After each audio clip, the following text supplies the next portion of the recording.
Hello friends, मेरा नाम है महेंद्र रावत और आज हम सबसे ज़रूरी इंपॉर्टेंट वस्तु कपड़ों के बारे में हम डिस्कशन करेंगे। कहा जाता है कि मनुष्य की सबसे आवश्यक वस्तुओं में से रोटी, कपड़ा और मकान आता है और उन्हीं में से आज हम सबसे ज़रूरी चीज़ हम कपड़े के बारे में डिस्कशन करेंगे।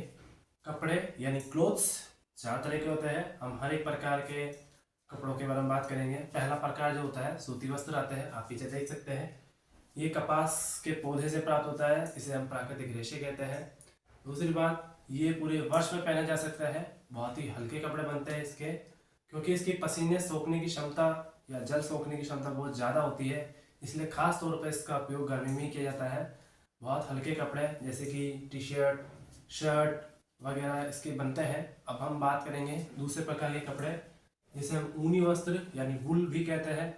वुल को हम जानवरों से प्राप्त करते हैं, जानवरों के बालों से प्राप्त करते हैं। ऊँट, भेड़, बकरी, याक, खरगोश, इनके बालों से हम इसे प्राप्त करते हैं और ये मुलायम होते हैं, पहनने में बहुत आरामदायक होते हैं। और इनकी खासियत ये है कि ये शारीरिक ऊष्मा यानी हमारे शरीर की गर्मी को हमारे वस्त्रों के बाहर नहीं जाने देते हैं, बस रोकते हैं। तो आप समझ गए होंगे कि इसको सर्दी में उपयोग किया जाता है। सर्दी में इसके स्वेटर, दरिया, कंबल वगैरह ये इसके बनाए जाते हैं। अब हम तीसरे प्रकार की बात करते हैं, प्राकृतिक रेशा रेशमी कपड़ा, जो कि बहुत ही महंगा चमकदार होता है। इसका ये वस्त्र महंगे इसलिए होते हैं क्योंकि ये कीड़े से बनते हैं। शहतूत के पेड़ पे रहने वाले रेशम कीट से ये बनाया जाता है। इस कीड़े का नाम भी इसके वस्त्र के रूप में बन गया है, इसको इस्तेमाल किया जाता है। ये शहतूत पे पाए जाने वाले रेशम क्या है, ये बहुत ही महंगे चमकदार होते हैं। सारे वस्त्रों से सबसे चमकदार यही होता है। उसके बाद हम बात करेंगे कि इसके क्या सूट, टाई वगैरह ये बनाए जाते हैं इसके लिए।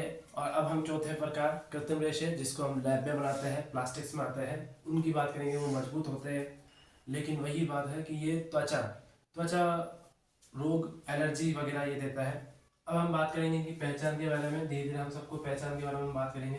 पहचानने का तरीका, सूती वस्त्र को जलाने में कागज जैसी बदबू आती है अगर इसको जलाए तो, और आसानी से फट जाता है। अब हम बात करते हैं कि ऊनी वस्त्र को बालों से प्राप्त किया जाता है, तो इसको जलाने पे भी बालों जैसी बदबू आएगी। और इसके अलावा हम बात करेंगे कि चमकदार कम होगा। अगर हम बात करें तो सूती वस्त्र से ऊनी वस्त्र ज़्यादा चमकदार होता है। दूसरी बात, ये सूती वस्त्र से ज़्यादा महंगा भी होता है। अब हम बात करें तीसरे प्रकार रेशमी वस्त्र, जो कि सबसे ज़्यादा महंगा यही वस्त्र होता है, रेशमी वस्त्र, क्योंकि ये रेशम कीट यानी एक तरह से मांस से बनाया जाता है, इसलिए इसको जलाने पे मांस जैसी बदबू आती है। और सबसे पहचानने वाली चीज़ जो होती है, इसके अंदर चमकता, ये सबसे ज़्यादा चमकीला होता है। हम चौथे प्रकार की बातें करते हैं, अगर इसको जलाए तो ये पिघलने लग जाएंगे और जलने लग जाएंगे। इससे भी ये साबित होता है कि प्राकृतिक रेशे जो होते हैं बहुत ही हानिकारक होता है। वीडियो को देखने के लिए धन्यवाद। अगर आपको वीडियो अच्छी लगी हो तो मेरे चैनल को सब्सक्राइब, वीडियो को लाइक और शेयर जरूर करें। धन्यवाद।